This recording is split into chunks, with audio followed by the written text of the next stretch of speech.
Da-na-na-na-na-na-na-na. Batman! Thank you. Rubber bullets. Honest. Oh, sorry for that little mess up at the beginning right there. I was like, what messed up? What are you talking about? I don't do that. No, you don't do that. It's not like, Super Friends or anything. Exactly right. Oh, what is happening, everybody? Welcome to DC Fan-imated. I'm, of course, Dave the Film Junkie. With me, as always, Mr. Scott McClellan. How's it going, sir? It is going okay. I am so ready for this episode. I mean, I'm sure you are. It's a special one. It really is a special episode. I've got props. I've got a ton of notes. I mean, I don't know what I'm not sure if the audience is just like prepared for what we're bringing on this episode. I mean, seriously. They're prepared. Oh, I think we're prepared right here. So, and, we're talking about, of course, the legends of The Dark Knight, which, man, this episode, it shows two sides. Three sides, technically. Technically three sides, if you really think about it, but it shows two other sides that, I mean, man, and you probably have some information when it comes to why this episode is. And I do. Of course I do. Of course I do. So it's once again, it's why I'm here, folks. It's why I'm here. But yeah, it's such a great little okay, so obviously we're gonna have some people, like some kids, talking about stories of coming across Batman, and they tell them in two very different, distinct ways. And if you're a Batman fan, this episode, of course, is for you. This is a nerdgasm for Batman fans. And as I stated at the end of last week's episode, when we were talking about nighttime, this is loosely based on a comic that unfortunately I was not able to read to prepare for this episode because it wasn't on DC Universe Infinite. And I'm just like, no, but it's from Batman 250, which is July 1973. It's a story called The Batman Nobody Knows. Nice. Now, in that comic, Bruce Wayne takes like three kids camping in the woods, and I kind of ask them to, who do they think Batman is? Yeah. And they tell three wildly different versions of who Batman is.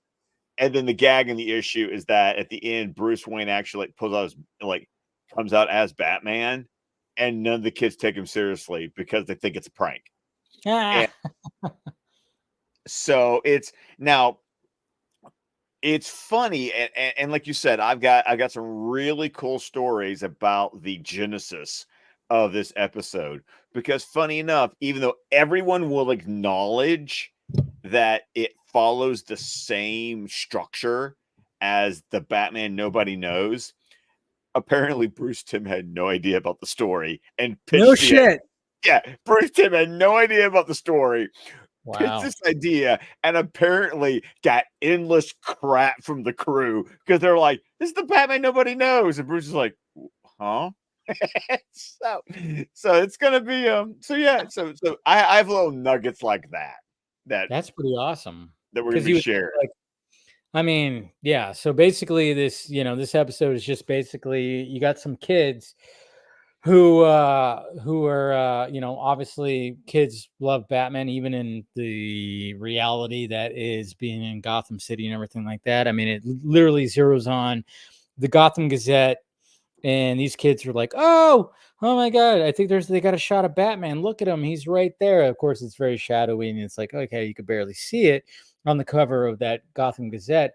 But then it's kind of funny, too, because watching this now and you just go immediately look at one of the kids, you go, wait. Oh, yeah. Oh, yeah. I wonder Who do you look like? Yeah. Which, of course, is a character that just looks like Carrie Kelly. I mean, that's the thing. It's just she's right there. Her character's name is also Carrie. Yes.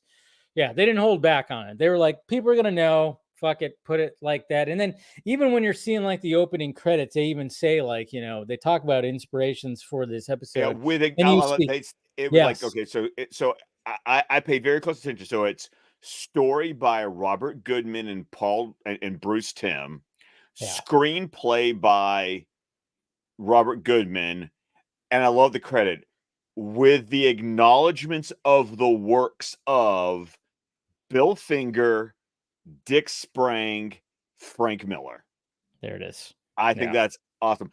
Probably for me, even though I was not very educated at the time, probably the first time I saw Bill Finger's name, in the might be a lot of people's first time you see their name. Yeah. You didn't even think about that. Yeah, because you got to think about it because I mean, it was such a big deal in like 2015, 2016, for Bill Finger to finally get co-creator credit as the writer of Batman, because he wrote Batman from literally the beginning all the way up through the 60s, and we've talked about it before. Bob Kane, he was there, but he had a different view of what Batman was going to be looking like. Yes, but I also want to take an opportunity because we could talk about Frank Miller, but fuck it, we all know who Frank Miller is. I mean, there was just, Zach just recently interviewed him, so he did. But I wanted to give it a minute to talk about Dick Sprang. Little history lesson about Dick Sprang. So sounds like a porn name, but hey, I love it. Sorry, go ahead. Among his accomplishments, between Batman and Detective Comics, he was a Batman artist from 1943 to 1962. Co-created the Riddler. No shit. Nice. Yes. Co-created the Riddler, and like many Batman artists at the time remained uncredited because all of their work was attributed to Bob Kane. Makes sense. Yeah. So there is, and funny connection, drew the story Joker's Millions, which was the inspiration for the episode we watched a few months ago. So there, you can go back. I think I looked up. I think Batman number 16 is the first full-fledged. Dick Sprang did the cover, did the interior, and did everything, because they were afraid that Bob Kane was going to get drafted for World War II. So they got this whole like stable of artists to like keep the art going on the Batman comics. But then of course none of them got credit, and all of it was attributed to Bob Kane. But yeah, Dick Sprang, 1943 to 1962. So basically the Batman artist of the Golden Age is really how you look at Dick Sprang, which is why having those three names in those credits, I mean, that's a Mount Rushmore of Batman right there. Bill Finger, Dick Sprang, Frank Miller. So now it makes sense because, I mean, obviously when we get these kids that are talking about like, oh yeah, we got little Matt right here who looks kind of like he would be a Robin in the future. I was like, is he a Robin? Is he Paul Dini? Like, it was almost like, oh, like what? Yeah. But then he talks about his uncle who's like a security guard. Before then, we get Nick's version of Batman. We don't see it We just get Nick he talks about talking it. about it. He talks about like Yeah. a demon, like the way that Batman Like is he's like a bat creature. man. Like, Yeah, he's like almost it's like he's almost like a vampire or yeah. something. It's like really cool because that's Nick's story. But then yes, then we get Matt and talk about his uncle. Oh, and by the way, did you notice where his uncle worked? No, I didn't catch it. Walker Music Hall. Walker. Why is that? It was named after Shirley Walker. Oh, Jesus Christ! Of course. Yeah, I was like Walker, and I'm too busy like thinking like I had to tie into like some of the other inspirations of Batman, but the ultimate inspiration, of course, Shirley Walker. Like, seriously, who wrote the Yeah, music for this episode? yeah. Who Which is wrote the music for a lot of it? Yeah, I know, but once again, going back to the goat that Shirley is, and we've talked about Shirley literally since our first episode of the Fan-imated stream. But her ability to write music for this episode that sounds distinctly like each version of Batman that we are watching.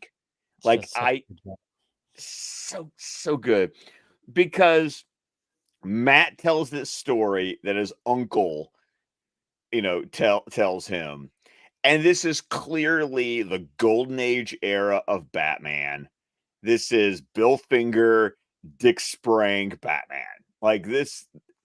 Did the art look a little familiar to you? yeah. The art is the beginning of Batman '66. I mean, Exactly. yeah, That, it's that like is that's what they were going for. exactly it. Yeah. Yes. Yeah, so that's why it's like, na na na na na na na. You might as well just see Batman and Robin.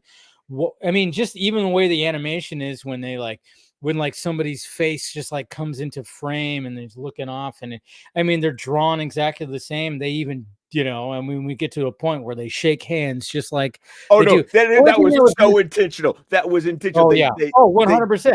Oh yeah, they shake the hands that he says "old chum." That Yes. was totally a callback to 1966. But I mean, the only thing that was missing was just a bah, bah, bah. I'm surprised they didn't add that. I'm actually surprised they didn't add that. Probably only because that would have been very much the 1966 show, and the intention was to call back to Finger and Sprang in the Golden Yeah. Age, So which they didn't want to go too much 66. right. Makes sense. And then of course, we got like Matt's uncle who's like being a security guard, and it's cheesy as all hell because it's like he hears the Joker. And then of course the Joker like comes in, with a little thing that gasses him a little bit. And then it's kind of funny because it's like, that's not Mark Hamill's voice. No, did you know whose voice it was? No. I recognized it immediately. Did you really? Yeah, it's Michael McKean. No. Wait, Michael McKean is. Am I thinking of somebody else? I'm thinking of the guy who's in Spinal Tap, the guy who's in all this kind of stuff. That Michael McKean, I think that is. Who's Michael McKean? You look him up. You like he's one of those guys. I know him. He's from so many things. I can't tell you one thing. I know him legacy wise. He would later go on to be Perry White on Smallville, and he's married to Annette O'Toole. Yeah, Michael McKean. It's McKean. Actually, McKean. Okay. Yeah, McKean. Yeah, that's who I was thinking about. He's Spinal Tap. He was in Better Call Saul. Yeah. Oh yeah, because he's Saul's brother in Better Call Saul. Brother in Better Call Saul. He was in Clue. He played Professor Plum, I think, in Clue. I want to say he played Professor Plum. I think it was. Yeah, he's been in so many things. Because when you said it's Michael. Yeah, Michael McKean. Coneheads. Yeah. Okay. Wow, that was actually him. I did not recognize the credits call him 50s Joker. Of course. Funny thing enough, though. 50. Yeah. 1950, right? Because well, it's designed very much like that. Yeah, right. It's designed like the 50s version of the Joker, because this sequence was storyboarded by James Tucker. Yeah, and so that character design of Joker is funny because that exact version of the design of Joker is later used for Batman the Brave and the Bold, because James Tucker was the showrunner for the Brave and the Bold. That makes sense. And Michael McKean didn't play Professor Plum. Thank you, Eric. Christopher Lloyd played Professor Plum in the Clue movie. He played Mr. Green. That's who he played. He wasn't Mustard. He was Mr. Green in the Clue movie, which I love that movie so much. But yeah, wow, I can't believe that was him. I have to go back and listen. Well, Oh no, yeah. I was like, that was one of those that I was able to go, that's him, isn't it? And then I just watched to the credits to like confirm. Did not even catch that, but that's what I love about this. Is sometimes who's doing Batman and who's doing Robin? Anybody notable? The names I'm gonna be honest, I was a little last minute getting this ready. Gary Owens is the actor who plays the 50s Batman. Gary Owens. Yeah, the name didn't like click. The voice sounds very familiar to me for some reason, but the name didn't stick with me. Doing a little on-air research. I'm seeing it. I'm like, not really seeing. Gary Owens. Yeah, says American DJ and voice actor. He was like a disc jockey. That would make sense though. He totally had that. Oh, yeah. Yeah, he's got that radio voice, like, but he was passed away at 80 years old in 2015. So wow. He was around for a bit, but yeah, he's probably got some pretty notable stuff. But I mean, yeah, he definitely has a DJ type of voice, but I would think, like, yeah. Oh, he was actually in the Green Hornet. Yeah, interesting. Batman Brave and the Bold. He played Space Ghost. Of course he did. He played Space Ghost. It was Space Ghost. That's what it was. That makes sense. That makes total sense. That makes total sense. He was Space Ghost. There you go. I knew that voice was like, something about that voice. And then when it came to Robin, probably nobody either that we. Yeah, no. I was almost wondering if it was it wasn't. I confirmed this. I was almost wondering if it was the same voice actor as Matt. Like Matt would have like. Oh yeah, done both. Been both, yeah. But he wasn't. He wasn't. Okay. There is a really fun thing. Okay, I'll go ahead. I have so much. I love it. I barely had any notes because I'm like, this is just a fun episode. I just want to talk about it. Okay. Yeah. But here's the fun thing about the character of Matt. He was voiced by a voice actor by the name of Ryan O'Donoghue. Okay. We will hear his voice again. Oh, I'm sure. As Matt McGinnis in Batman Beyond. He voices Terry's little brother. Oh, wow. But they call him Matt again. He does a good kid voice. Yeah. He does do a good kid voice. But yeah, but he will be another Matt. He will be Matt McGinnis when we get to Batman Beyond. Oh, wow. Oh, yeah. Absolutely. So what I find so funny about the Golden Age Batman sequence is I love the little like signs. They literally say giant harmonica, humongous flute. Yeah. Yeah, where they're at right now, they have like just everything is like huge and it's ridiculous. But it was the style. It was the style at the time. Oh, totally. Yeah. It's totally that. And of course, Batman run when they show up. I mean, it's the da da da da. I'm here. We're here to stop you, Joker. And obviously, hands on the hips. Thumbnail. You see the thumbnail. I mean, that's exactly what it is. And then of course, they're fighting the goons and everything like that. And it just, yeah, it reminds you of the Golden Age Batman. It reminds you of the opening of Batman 66. It's very much in all of that style, and it's ridiculous. It's cheesy. And they say the stupid one-liners, and I love it how Nick even interrupts the story to be like, seriously. He's like, this is how my uncle explains it. He's like, this is how he tells it to me, So yeah, and there's just, and then of course, like there's even it even gets to the point where like Joker drops like what, a tuba on is that Batman. What it is? Tuba? On tuba. Robin. On Robin, yeah, it is a tuba, yeah. And it just like wraps him up like a snake, and he's like, it's like one of those. That's how he gets him. And then like Batman gets hit over the head by one of the Joker's goons by like a tuning fork. Yeah, tuning fork. Yes. It's like, what the fuck? I mean, it's so ridiculous of all, because even like when Batman goes after Joker to try to get him, I mean, he's like jumps on a big huge saxophone. Well, and that's after the giant death trap.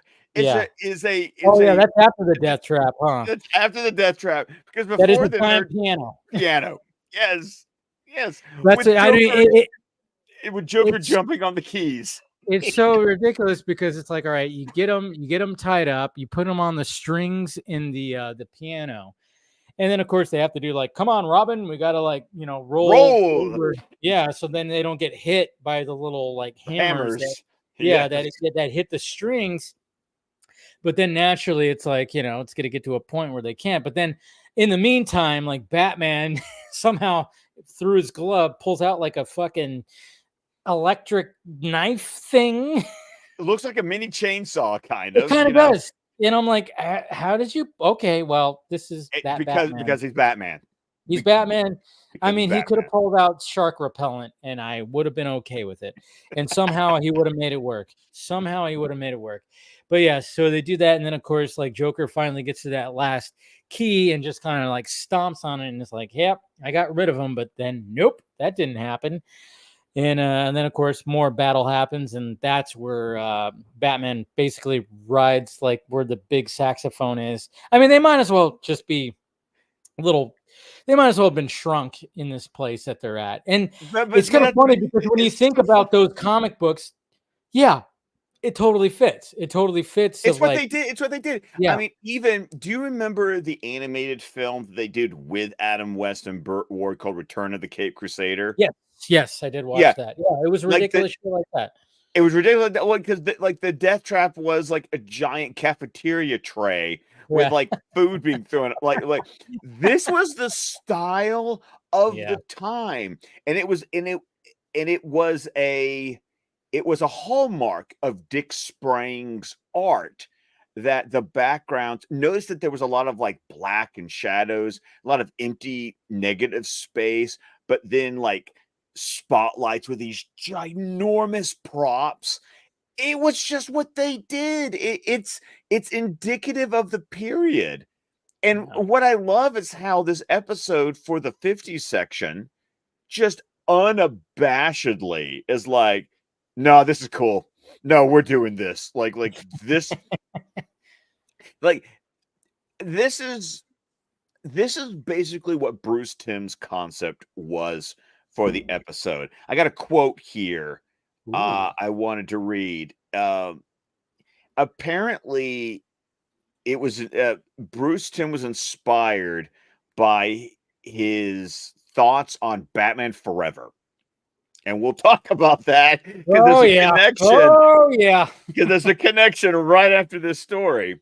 Oh man. But here's the quote from Bruce Timm. He said, I was just sitting around one day at home and it just kind of came to me. I was thinking about how there's all these different versions of Batman and they're all valid. But the Adam West show, all the way up to the Dark Knight and the movies. I now remember when he says the Dark Knight, he's talking about like the Dark Knight Returns, because that's what the book was actually called, was the Dark Knight. Yeah. You may have a favorite version of your own, but they're all still Batman.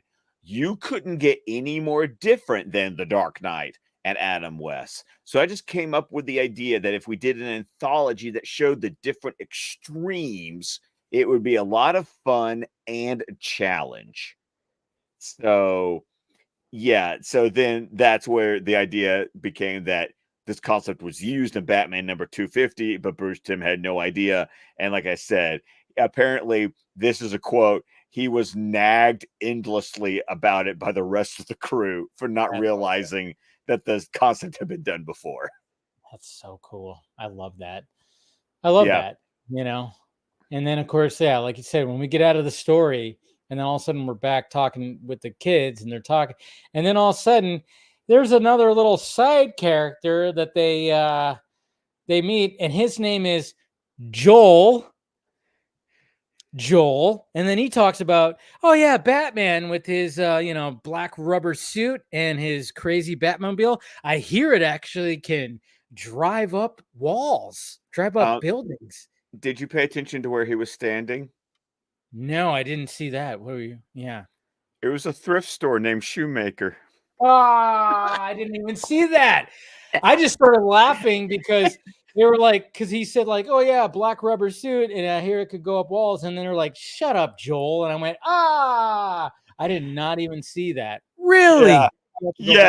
Yes. The thrift store is called Shoemaker, and oh man, that's so cool. Yeah, because it is.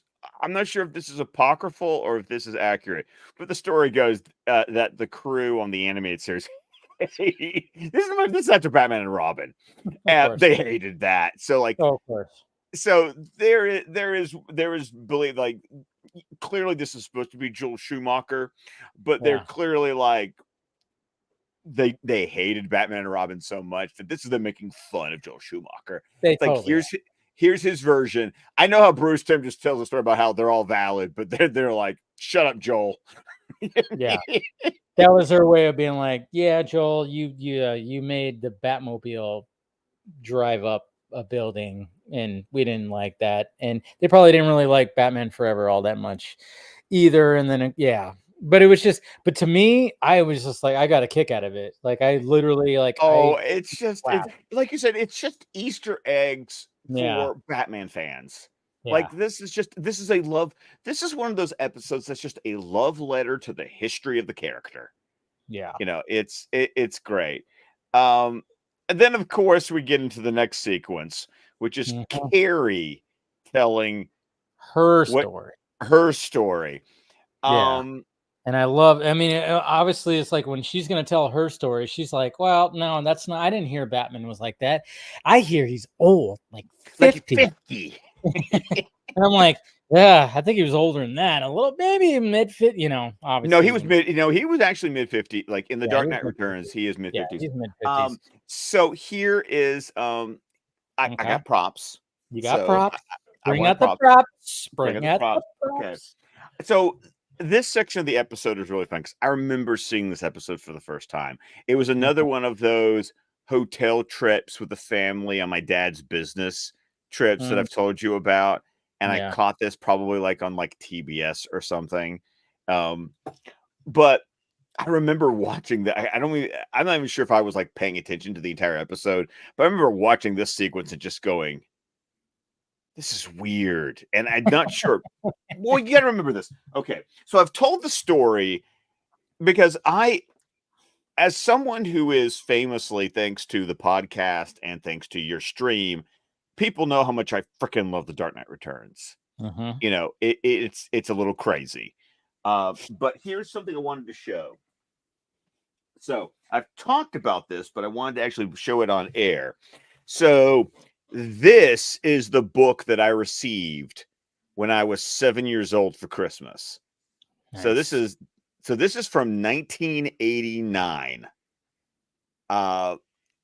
My aunt got me this book, which at the time would have been, as it says, the complete Frank Miller Batman. It's this nice leather. It has a little ribbon bookmark. It's got like the shiny, end pages. But if you look at the spine, and I can't quite get there, but this is year one, Batman, Santa Claus Wanted, Dead or Alive, and The Dark Knight Returns.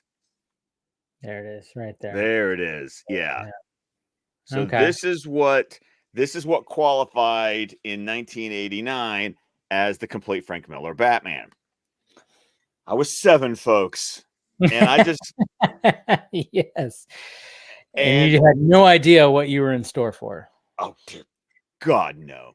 So, Batman Year One, I get through just fine. Santa Claus Dead or Alive is fine because it's a Denny O'Neil story. It's just Frank Miller drawing. It's Frank Miller's first art of drawing Batman. But yeah, I got to The Dark Knight Returns and I just did not know what the hell I was in for. Like, What the fuck? He's all huge and big and weird, and he's Oh, and it literally gave me nightmares. You I'm know, sure.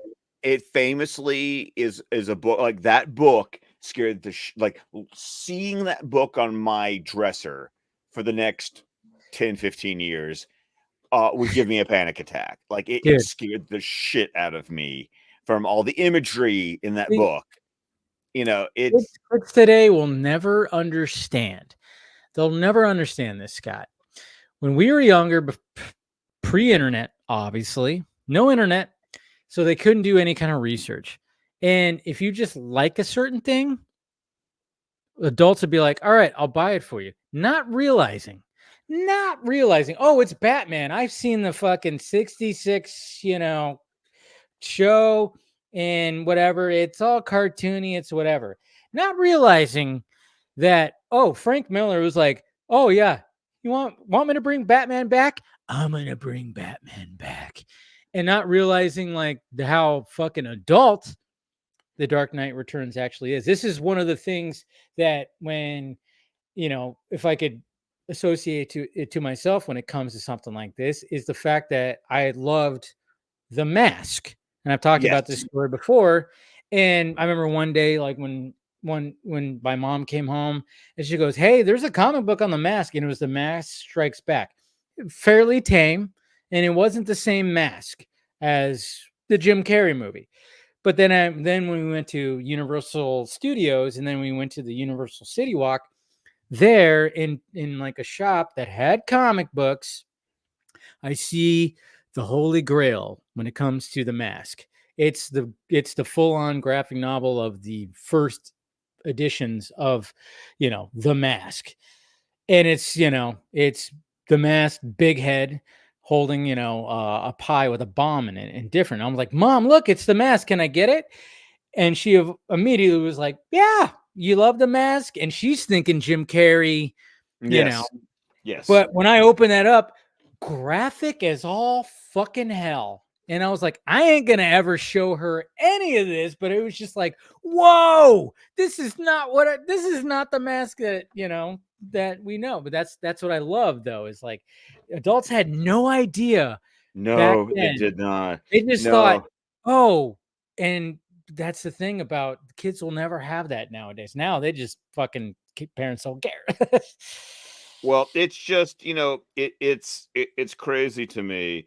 I mean, just thinking about what we saw in this episode. I mean, can you pull me back up? Because I mean, just this right here. I mean, how Oh yeah. much of just these 2 pages Oh yeah, we get the War did you Machine showing up, and yeah, and then of course the mutants that were just like, talking with each other, and then everything. in Oh that yeah. weird in that weird slang that Frank Yep. Miller had them doing?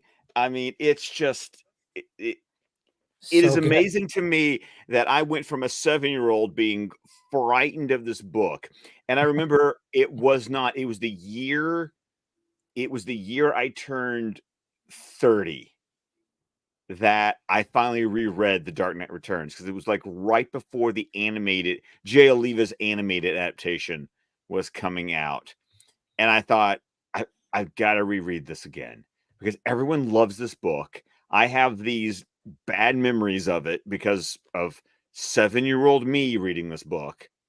And, I saw this episode and I was kind of enjoying it. It's weird. And I remember being, in my late teens, early 20s, seeing this sequence in the episode and going, what is going on? Because there's no context for There is no Carrie's story, because it takes 2 different, because everything we see uh in this episode mostly comes from book 2, called The Dark Knight Triumphant. And so it's 2 different fights between Batman and the mutant leader that get combined into one, because the War Machine going into the dump is one part, but the mud pit fight is later. Like, they don't happen at the same time. No. And that's something that they did. But, I love the sequence so much. It's like this beautiful little encapsulation of Frank Miller's The Dark Knight Returns in like 5 minutes. Oh yeah. Cool story. It's just funny too, because again, I'm just kind of going like kid show, and you got these mutants with their fucking, these crazy nipples that are exactly.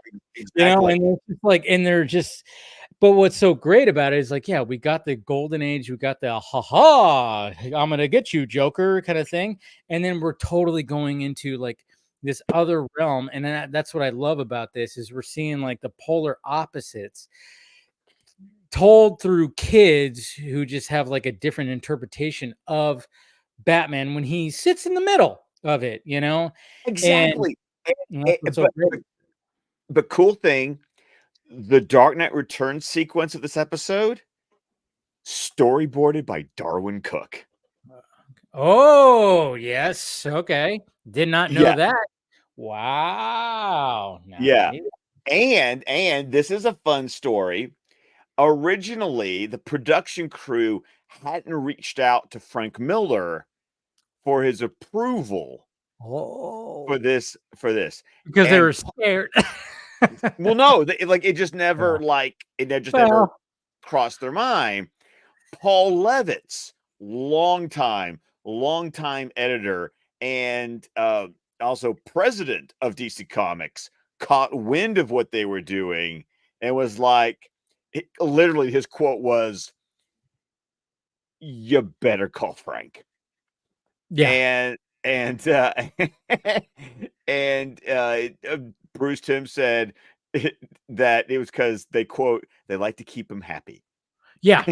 That's why I was saying like maybe they were a little freaked out at first because, Frank Miller, a little bit of a hard ass. Of a hard ass. But apparently when Bruce Timm called him, he made a phone call, and as Bruce Timm tells it, Frank Miller said, "Yeah, go for it. I'm curious to see how it's going to come out." And you know what Frank Miller's one stipulation was? Just make sure I get a copy of it when you're done. Love it. That's good. And Bruce Timm says that Frank Miller was enthusiastic about the adaptation, and quote, "He called back 3 times to talk to me about it. He was just raving. Every phone message that he left was longer than the previous one." That's awesome. So yeah, he liked it. He loved it. And as a side note, they also sent Dick Sprang a copy of the episode. Oh, I'm sure they did. Of course they have to. But the only voice I recognized, it's hard not to when you have like this version of Batman. You heard that voice and I'm like, all right, good job. Yes, fantastic, Mr. Michael Ironside. I have to admit, Michael Ironside spoiled me so badly that when they finally did the animated adaptation of The Dark Knight Returns, I have never quite accepted Peter Weller as the voice of Batman, only because it's just Michael Ironside was so perfect. I will say, just revisiting this episode, yeah, it would have been great because Peter Weller, he's done a few of them, right? No, this is the only he only did Dark Knight. He only did Dark Knight. Oh, yeah. Wow. I thought he did. For some reason, I thought he did more. No, he's only done Dark Knight Returns. Peter Weller, nothing against him. He's got a great Batman voice. But at the same time, I'm like, there's just like when you hear Michael Ironside in this, especially when he says the line, like the rubber bullets. It's like, telling Carrie, hey, don't worry, I'm not fucking killing these guys. It's rubber bullets. Because didn't wait for orders. Kids these days, no respect. Yeah. But I'm like, God damn, we had him as Darkseid, but it's like, yeah, he has a good bat voice too. It's like, oof. Yeah. Man. The other notable name in this sequence is Kevin Michael Richardson is the mutant leader. Oh, is he? Who's that? He is one of those voice actors. Like, you have heard his voice over and over again. As a Batman fan, he is the Joker in the Batman animated series. Oh, yes. Okay, I knew that sounded familiar. Yes. Okay, yeah. I just looked them up right now. I'm like, but yeah, he's one of the. But he's just this big. I hate to. This is not meant to be stereotypical, but he's just this big black guy, and he yeah, just has that voice that you've heard over and over. He's one of he's yeah, one of those he's one of those voice actors that you go, I know that voice. Like, he's one of those guys. But yeah, Kevin Michael Richardson. So yeah. many No, things. I know. There was always like the thing of like, it was like, oh yeah, the Batman Joker. That's voiced by a black guy. It was like, all right, cool. Yeah, he does a great job. Did not know that was him in that in Yes. humor. Yeah. Because apparently Kevin Michael Richardson is a huge fan of The Dark Knight Returns. So, like, he was like chomping at the bit to be the voice of the mutant leader. Dude, this dude has done so many things. He was So in many things. the Cleveland show. Yeah, of course, Joker. Yeah. I mean, I just see a picture right here of like all his characters. And yeah, he did Shredder at one point. Yes, Holy he crap. did. He did Shredder. Yeah. I'm just looking at the ones I recognize. But he's done a lot. But yeah, he did Shredder at one point. That's cool. So yeah, this guy's been around. So that's cool. Yeah, I like that. But I mean, that's what's I mean, like I said, you get and then of course you get the fight. You get, I mean, obviously you got the You get a mutants all version around. of the I Believe You scene, without Batman holding, the giant gun. Because Yeah. instead of him Oh yeah. saving like a little girl from the mutants, it's him saving Carrie Kelly from the mutants. So, like, but once again, it feels like the greatest hits of the Dark Knight Returns. It's like, we'll do the arms going through the wall scene Yep. and the I Believe You. You get the War Machine and almost every line of dialogue in the sequence is directly quoted from the Dark Knight Returns. Like, that's Frank Miller's words you're hearing. It's like, it's insane. And I This love it, like, sequence. Carrie gets out, she does her whole thing with, like, the slingshot thing, Slingshot, and yeah, yes. and, yeah, and then, of course, we get the showdown between, the lead mutant and Batman, of course, in that little mud pit, which, of course, is, taken from another part of The Dark Knight Returns, but at the same time, it's like, it works for this sequence. It's great, and it's just like, and even like I said, the animation style. I almost when I made the thumbnail, and I was telling Scott this before I went live, I was like, man, I almost wanted to use this one right here. It looks really cool, but I was like, man, I wanted to use the Golden Age Batman and Robin. Now, it is cool though. I Mhm. have this. McFarlane has just recently done a reissue of these, but pre-McFarlane, I have the original DC collectibles lineup Oh yeah, when I they know were what doing the animated series figures. So you better believe, for how much I love the Dark Knight Returns, oh yeah, I you got got I yeah. got the 3-pack with Batman, Robin, and the Mutant Leader done in the animated series style.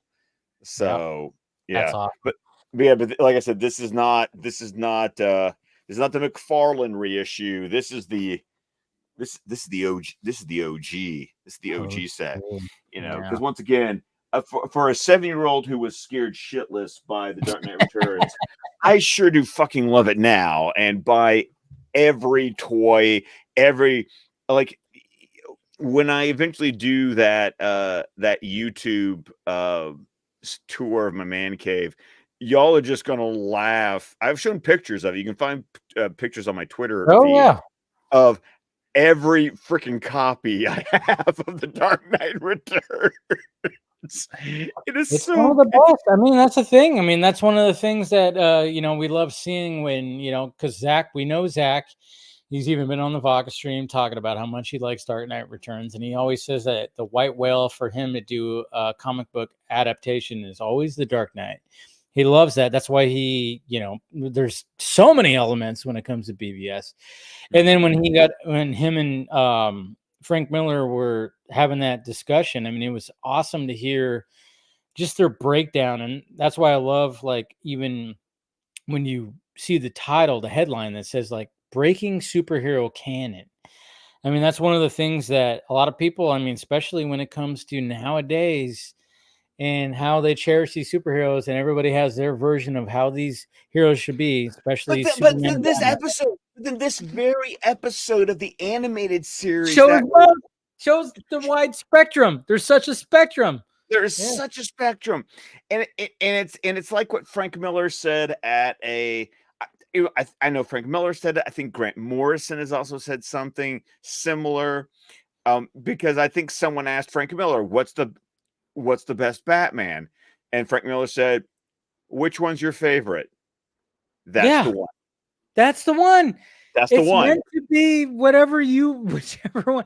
That's what's so great about Batman. And that's what this episode represents to the T, because you get the fucking, here we go, Robin, we're going to take on the Joker, and ha ha ha. And we're going to old chum, and, shake the hand and do the, take on these bad guys and blah, blah, blah. And then we're going to go to the ultimate dark version of old grizzled big ass Batman with Carrie Kelly as Robin. And he's driving a fucking tank and he's taking on mutants. And it's, I mean, it's just, yeah. And then we end the episode with the actual Batman in this reality. I know, with Kevin Conroy's Batman. And that's where we're gonna like jump in, because these kids, they think they see Batman, but obviously, but if you're watching, you're like, wait, he wasn't swinging. It looked like he was flying. Yeah.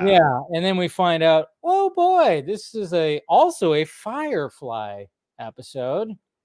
And which you probably should have guessed that from the fact that the team are talking about an arsonist. Yes. Throughout. When you start talking about arsonist, it's like, oh yeah, this definitely is. So here's where we come into the episode right here. And he's already, which is really funny.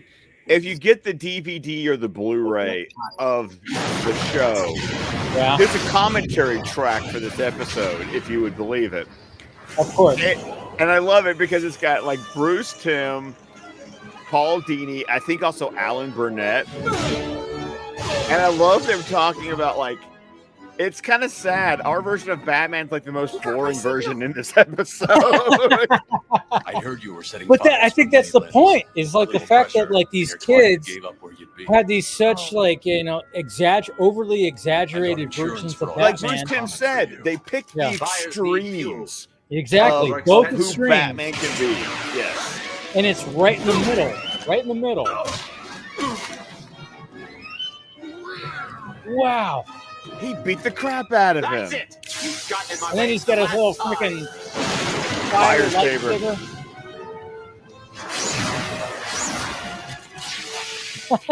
Sorry to put you out. And it's like, hey, I got something for that. Oh, but I also like the fact that like Batman says a quippy one-liner, and Matt's so excited because like that's like my version. Yeah. My version says the cheesy jokes. The one-liner.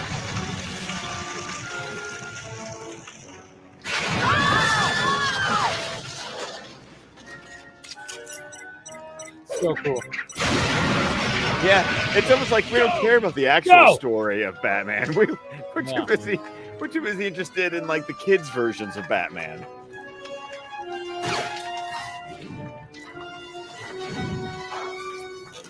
Come on! And Nick gets to see him like quote fly away. Yeah. And then I love that we get a Bullock. We get a Bullock appearance. Looks like someone left us a present. He's gonna fry up there. I need a ladder over here now. Yeah, you get right on that. Yeah. Now, who made the 911? Bullock is so concerned about Who Firefly. made the 911 call? But then, of course, we see the kids over by the booth. Oops. See? He was just like I said. See? Just like what I said. What are you talking about? Did you see the way he fought? Yeah, but he also had that phone thing. And when he flew away at the end, I'm telling you, he's not human. Get off it. He's human. I don't know. I thought I saw fangs. And I love it because even the way the episode ends, it's like he's all our versions of Batman. Exactly. Like, God. See, I mean, it's just a cute little episode. Like it's nothing spectacular. It's a cute little episode, but I'm gonna start using this when I start seeing people freak out about this. I'm like, watch this episode and realize that hey, it's who you want them to be. Same with other heroes, you know. But at the same time, I'm like, what am I thinking? You know, if I'm like gonna go into the I know. But it's just, you know, you have your version, sure. But at the same time, it's like there's nothing wrong with like. See, as Batman fans, us right here, it's like I enjoy the cheesy version and I enjoy the super dark, gritty version. And then, of course, when you have something right in, you know, it's almost like being fucking Goldilocks in this episode. You know, it's like, this porridge is a little too, you know, hot. This porridge is a little too cold. This porridge is just right. This bed is too soft, too hard, too, you know, it's like, it's almost like, what they're trying to represent too with this episode is the fact that it's like, yeah, you know, maybe you don't, you know, there's this version of Batman, there's this version of Batman, but we're trying to give you like the just right version. It might not still work for you, but this is where we're at right here, and we're showing you both sides of that. And you know, we're doing the whole. And I think for me, that's why the animated series is such a touchstone in Batman, because it really does feel like, for me, that just right, because you know there were some episodes and we gave them crap that you know I think about Christmas with the Joker, you know, when Batman swings the bat at the planes and Robin's like, well, they don't call you Batman for nothing, and we're just like, oh dear God.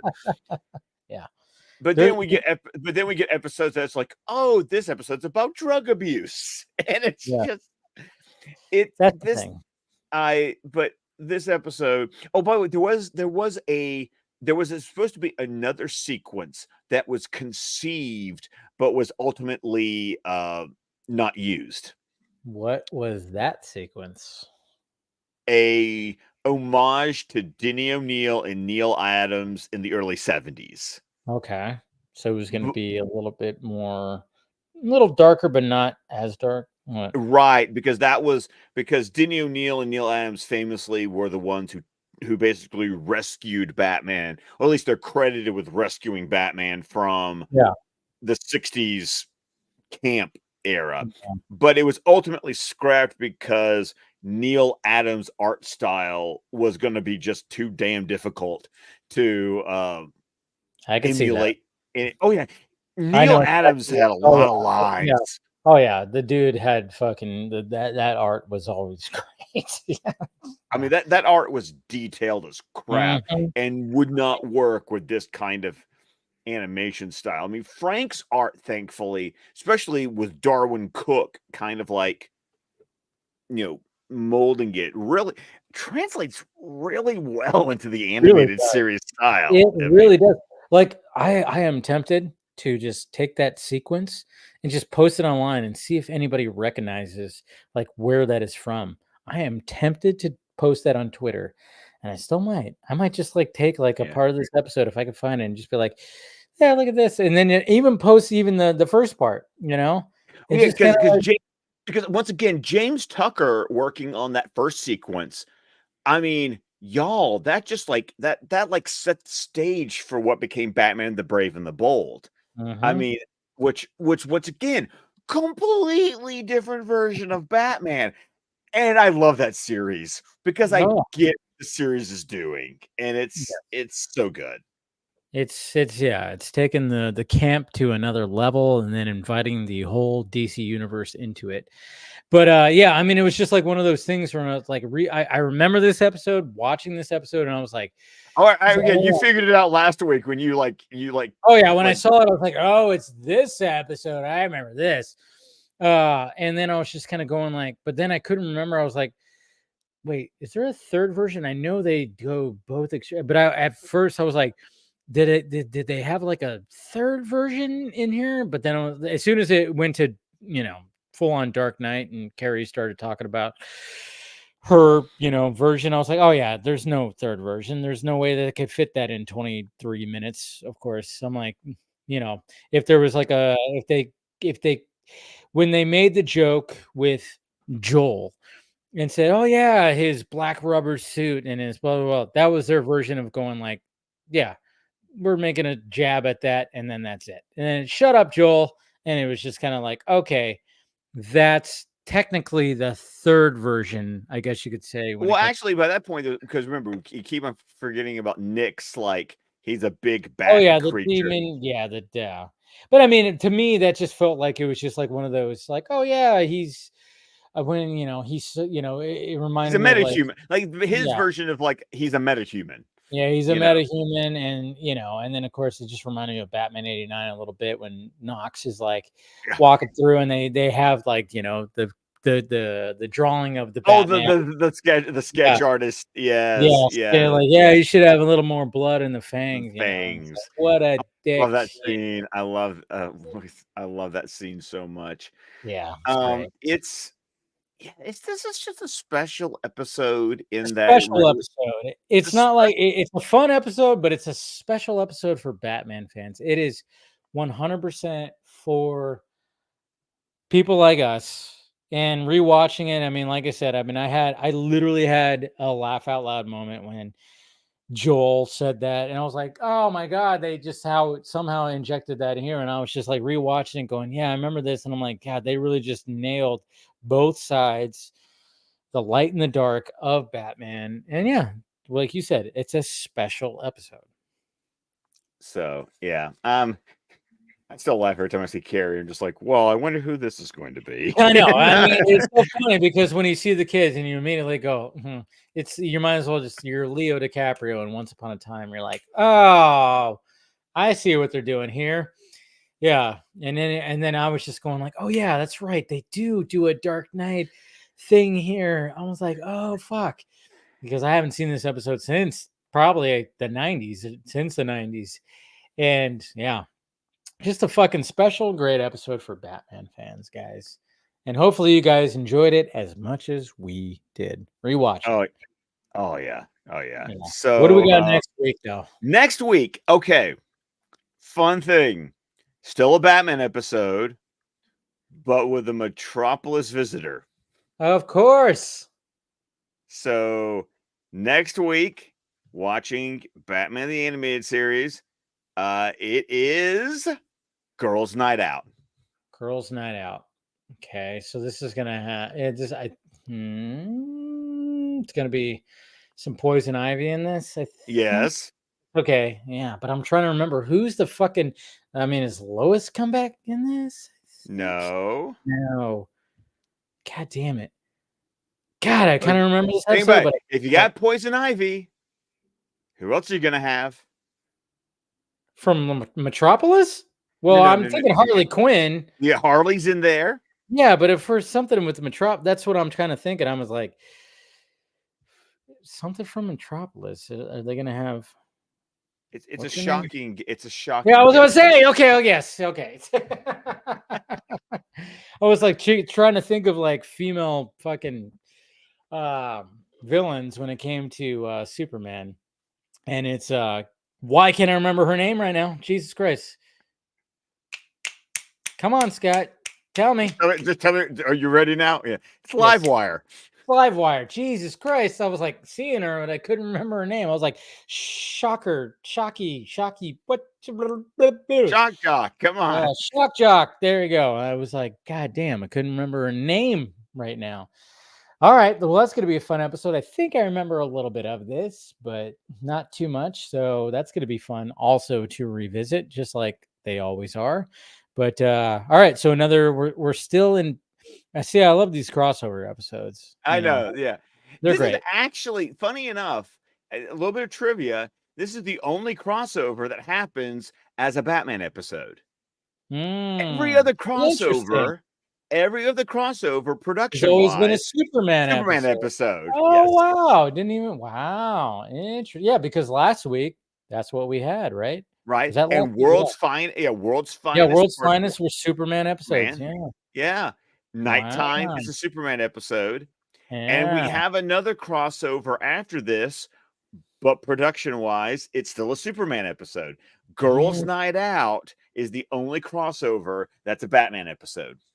Oh, interesting. Well, there you go, guys. We'll remain in Gotham City, but we'll have a little bit of Metropolis within it. So watch that episode, and we'll be back here talking about this. But overall, when it comes to tonight, I mean, yeah, this is a special. This episode of the new Batman Adventures was for Batman fans, and if you could take anything from it, it's hey. The whole not my Batman thing, stop it. Might not be yours, but there's other people that. But it's someone else's. Someone else's, okay? And I was even thinking about that too. I was like going, yeah, some people's Batman is where Batman and Robin are da-da-da-da, and they're rolling around in a giant piano, on the strings. And it's ridiculous, over the top. But that's someone's Batman. But then there's someone's Batman who is fighting a mutant with big, huge black nipples in the mud, and like it's ridiculous. Who has like this young, but it's Robin not a with mud. glass. But it's not a mud pit. It's an operating table. It's an operating table. And I'm the surgeon. Yes, it's stuff like that.